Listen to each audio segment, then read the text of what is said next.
Welcome to tech info machinist channel. आज हम inside micrometer के बारे में जानेंगे, जो कि मेजरमेंट करने का एक डायरेक्ट मेजरिंग इंस्ट्रूमेंट होता है, जिसके द्वारा आप किसी भी इंटरनल डायामीटर के बारे में, जो भी इंटरनल डायामीटर होता है उसका मेजरमेंट आप डायरेक्ट कर सकते हो।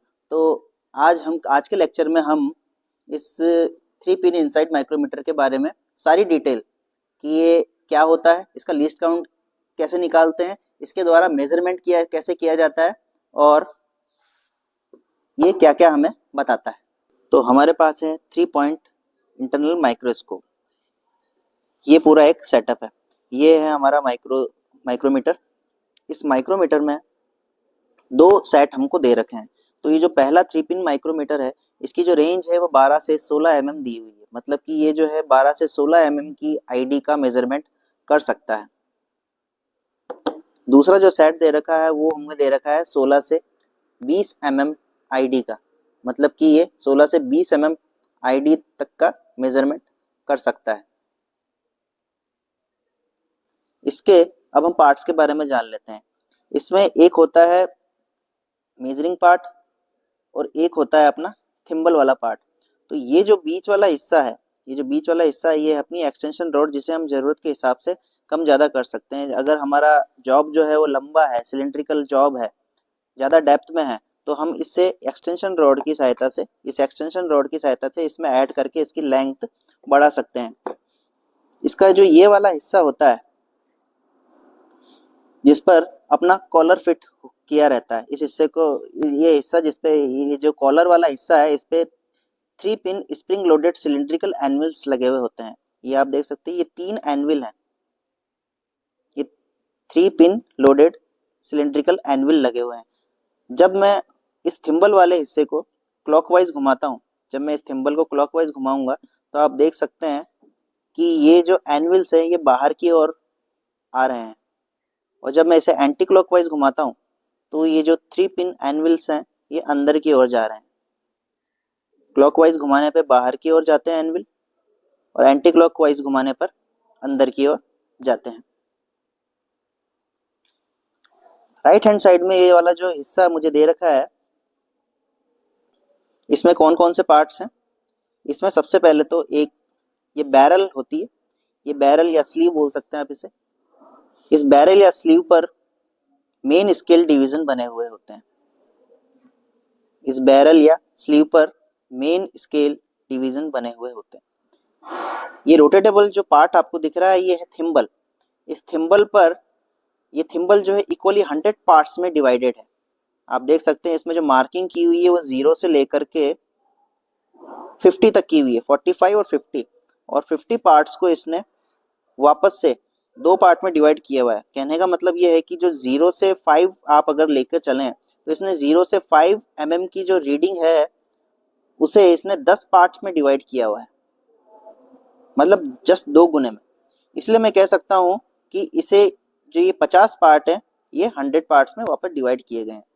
तो ये जो थिम्बल है ये टोटल 100 डिवीजन में डिवाइडेड है। इसके बाद ये वाला जो पार्ट है, ये है अपना रैचेट। रैचेट का यूज हम इसे अच्छे से क्लैंप करने के लिए करते हैं, कि अच्छे से रीडिंग लेने के लिए करते हैं, ताकि किसी भी तरह की कोई भी एरर ना आए।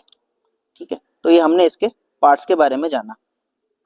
इस पूरे सेटअप में मेरे पास एक मास्टर रिंग गेज भी होती है, या फिर जीरो सेटिंग रिंग कहती है।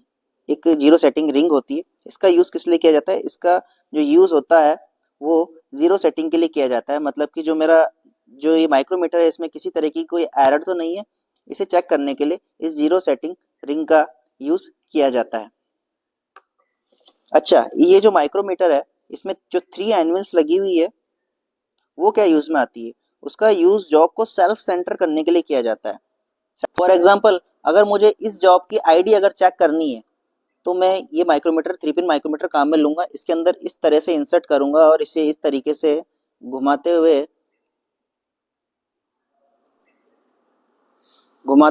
इसे बार एचट का यूज करूंगा और रीडिंग को अपने लॉक कर दूंगा। अभी जो 3 पिन है, इसने क्या किया, ये जो जॉब था इसको सेल्फ सेंटर कर दिया। इसीलिए मैं 3 पिन माइक्रोमीटर काम में लेता हूं। ठीक है, अब इसके और बारे में हम जानेंगे। जैसा कि हम जानते हैं जब हम थिम्बल को क्लॉकवाइज घुमाते हैं तो ये जो एनविल्स है ये बाहर की ओर आ रहे हैं। इसके पीछे का रीजन क्या है, इसे जानने के लिए हम ये जो हमारी एक्सटेंशन रॉड है इसे हम इससे 3 पिन माइक्रोमीटर से अलग करते हैं। इस तरह से इसे अलग किया जाता है खोलकर। मैंने इसे खोल दिया। जब मैं इसे खोलता हूं तो पाता हूं कि इसके अंदर एक कोन स्पिंडल होता है। ये एक कोन स्पिंडल होता है। ये कोन स्पिंडल आप देख सकते हैं। ये कोन स्पिंडल ही होता है जिससे जो ये आगे बढ़ता है। जब मैं इसे क्लॉकवाइज घुमाता हूं, इस कोन स्पिंडल के कारण ही थिम्बल को क्लॉकवाइज घुमाने पर ये एनविल्स जो होते हैं बाहर की ओर आते हैं और एंटी क्लॉकवाइज घुमाने पर अंदर की ओर आते हैं। इसके अलावा अगर आप मेन स्केल पर देखें, ये जो डिवीजन बने हुए हैं ये division right to left start होते हैं। ऑर्डिनरी माइक्रोमीटर में क्या होता है, जो आपने आउटसाइड माइक्रोमीटर देखा होगा उसमें जो रीडिंग होती है वो लेफ्ट टू राइट स्टार्ट हो रही थी 0, 5, 10, 15। जबकि ये जो 3 पिन माइक्रोमीटर होता है इसमें रीडिंग जो है वो right side to left side start हो रही है। 16, 16.5, 17, 17.5, 18, 18.5, 19, 19.5 और 20। तो इसने 16 से 20 तक की जो रीडिंग है उसे 4 डिवीजन और 4 सब डिवीजन में, टोटल 8 डिवीजन में इसने डिवाइड कर दिया है। अच्छा, जैसा कि मैं आपको स्टार्टिंग में बता चुका हूँ, ये जो माइक्रोमीटर है इसकी जो रेंज है 16 से 20 है और ये जो दूसरा वाला माइक्रोमीटर मेरे पास दे रखा है इसकी रीडिंग, इसकी जो रेंज है वो 12 से 16 है। अब हम ये जानेंगे कि इस मास्टर रिंग गेज द्वारा जीरो सेटिंग किस तरह से की जाती है। ये मास्टर रिंग गेज है, ये मास्टर रिंग गेज है जो कि 16 का है। इस मास्टर रिंग गेज में मैंने 16 से 20 जो रेंज का माइक्रोमीटर है वो उठाया। उठाने के बाद में मैंने इसे इसमें सेट किया। सेट करने के बाद में मैंने इसे इसमें टाइट कर दिया। अब हम इसमें एरर कैलकुलेट करेंगे। जैसा कि आप देख सकते हैं इस मास्टर रिंग गेज के अंदर, जैसे कि आप देख सकते हैं जब मैंने इस मास्टर रिंग गेज के अंदर इस 3 पिन माइक्रोमीटर को इंसर्ट किया तो यहाँ पर ये जो मेन स्केल थी इसकी जो सेंटर लाइन है वो इस थिम्बल के जीरो पे कॉन्साइड कर रही है, बिल्कुल एक्यूरेटली उस पर मिल रही है। आप देख सकते हैं ये जो जीरो है ये इस लाइन पर मिल रहा है। बाय चांस अगर ऐसा हो कि ये इस लाइन पर एक्यूरेटली नहीं मिलता या जीरो से थोड़ा ऊपर चल जाता है, मतलब कि थोड़ा या तो ऊपर चल जाए, इस हॉरिजॉन्टल लाइन से ऊपर चल जाए या नीचे चल जाए, उस केस में एनविल की स्थिति को पुनः सेट करने के लिए, इस एनविल की स्थिति को पुनः सेट करने के लिए आप पेचकस का यूज करोगे या फिर स्क्रू ड्राइवर का यूज करोगे, इसीलिए ये आपको यहाँ प्रोवाइड किया गया है। तो आप देख सकते हैं सेटअप में एक स्क्रू ड्राइवर भी आपको मिलता है। सपोज करिए अगर ये सेंटर में नहीं होता, सेंटर में ना होकर के कुछ इस तरीके से होता, इस तरीके से अगर पाया जाता तो ये अभी पूरा जीरो सेटिंग नहीं हो रखी है, इसमें अभी एरर है। तो इसकी जीरो सेटिंग अचीव करने के लिए मैं क्या करूंगा, ये जो स्क्रू ड्राइवर वाला जो ये सॉकेट दे रखा है इसे लूज करूंगा। लूज करने के बाद में मेरा ये जो बैरल है, बैरल को रोटेट करूंगा। बैरल को रोटेट करके इस जीरो को इस पर मैच कराऊंगा।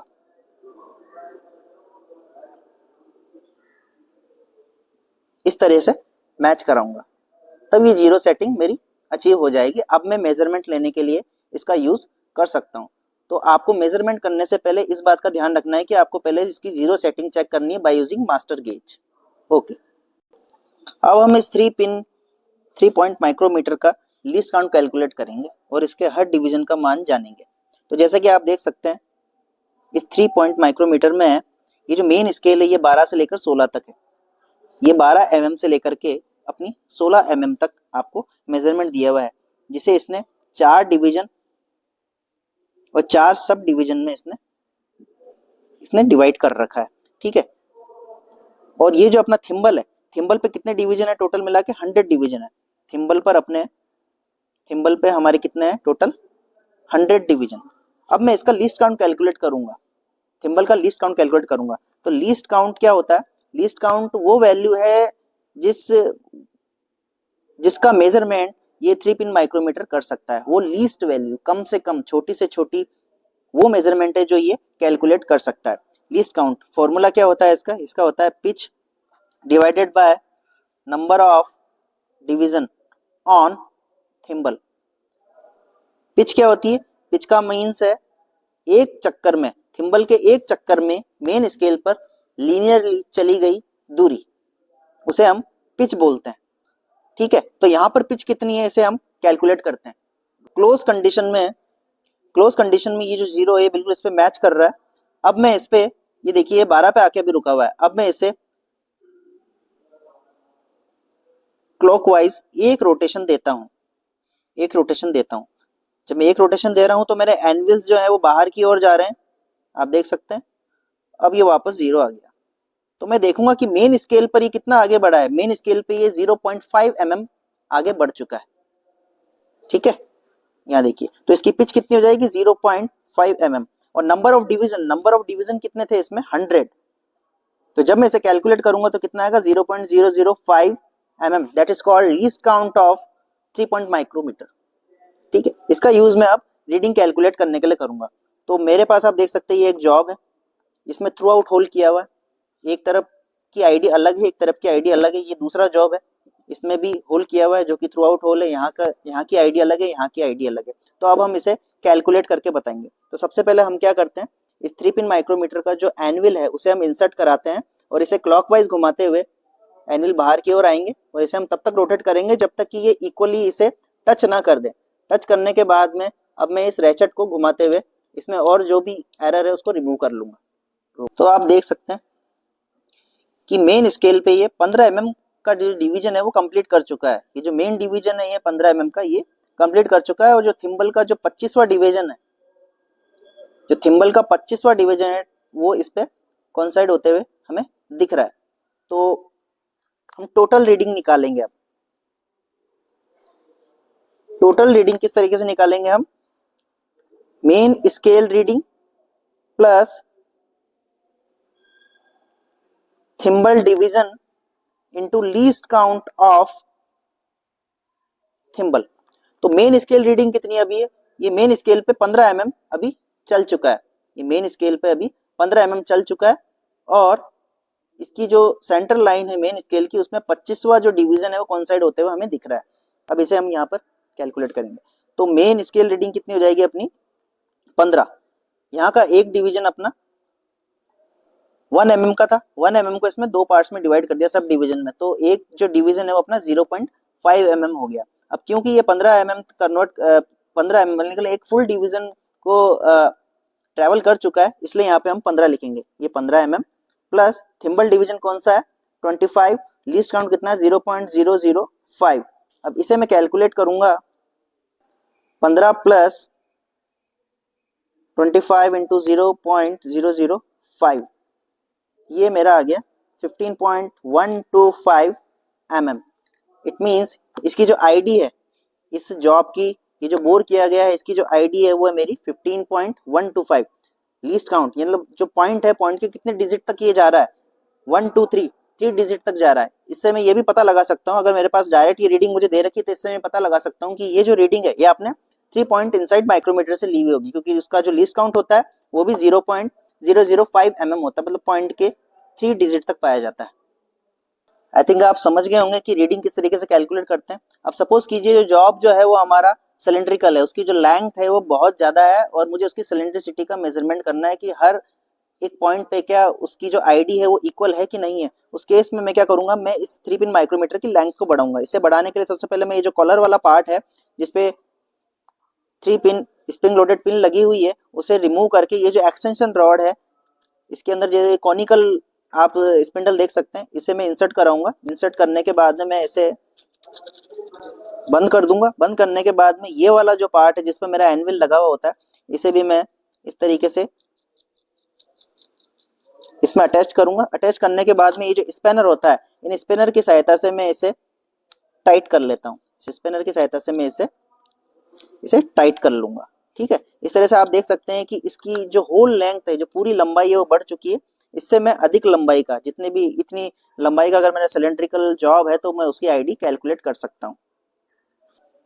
तो आज के लेक्चर में हमने 3 पॉइंट माइक्रोमीटर द्वारा इनसाइड डायमीटर का मेजरमेंट किस तरह से किया जाता है, क्या इसका लीस्ट काउंट होता है, मेजरिंग के क्या प्रोसेस होते हैं, कौन से इसके पार्ट्स होते हैं, इन सब के बारे में जाना। अगर आपके मन में इससे रिलेटेड और भी कोई डाउट्स है तो आप पूछ सकते हैं, उसका सॉल्यूशन हम नेक्स्ट वीडियो में दे देंगे।